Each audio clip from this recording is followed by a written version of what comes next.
guys, it's Mikey. I always love vacations and I love to go to unique places. I decided that I would visit South Africa this summer.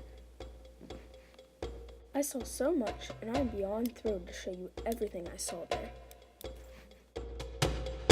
Started my flight in Pittsburgh International Airport and landed in Cape Town International Airport. It was a very long flight and I was glad when it was over. I visited the Castle of Good Hope for my first adventure. This building is the oldest colonial building in South Africa. It is over 300 years old. The castle was built in the 1600s. Even though I really loved everything in Africa, above all, my favorite had to be Camps Bay. The water was so refreshing and the sun hitting on your face felt so nice. It was so relaxing, it was like a spa. I then took an aerial cable to Table Mountain. Table Mountain is not a mountain at all. Surprisingly, it is 2 miles of plateau. I explored all of those 2 miles. It was totally worth being out of breath. The view from the top of Table Mountain was the best part. I could see the whole city. It was beautiful. I next visited Kirstenbosch National Garden, which was to the east of Table Mountain. I next wanted to visit the Kalahari Desert, so I visited Galagaldi Transfrontier Park. It had very much wildlife there. Even though it was one of the driest places in South Africa, since it is a desert, there was many plants and trees there. At this park, I saw 2 interesting animals. I saw the pangolin, also known as scaly anteaters, which is one of the world's most hunted animals. The second most interesting animal, in my opinion, was the wildebeest. It can weigh up to 600 pounds, and it makes a lot of weird noises. Since I've always wanted to go on a safari, I decided to head north to Shobi National Park. It was lots of fun, and I saw a lot of wildlife. I saw African buffaloes, which is the only wild cattle in South Africa. While I was at that park, I saw a lot of different leopards. Leopards can go up to 36 miles per hour. I saw a lot of zebras at Shobi National Park. My tour guide told me it was because zebras travel in packs there. My tour guide also told me that a zebra is actually part of the horse family. When it is very rainy at this park, you see many cheetahs. A cheetah is one of the quickest animals at this park, and it can travel up to 75 miles per hour. I also saw the ugly but vicious hyenas at Shobi National Park. They especially appear there in rainy weather.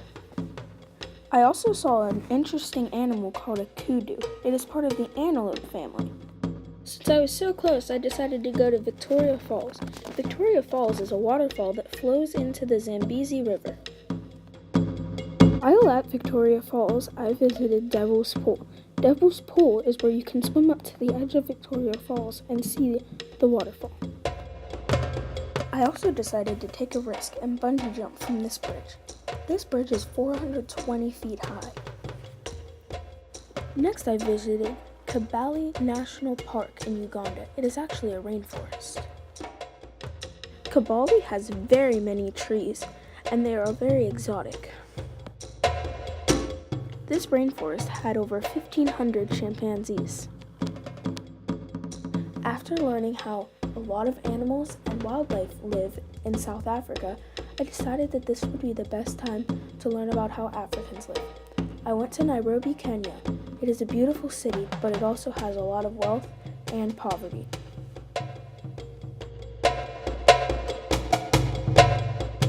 Nairobi, Kenya is a very beautiful place with very beautiful architecture.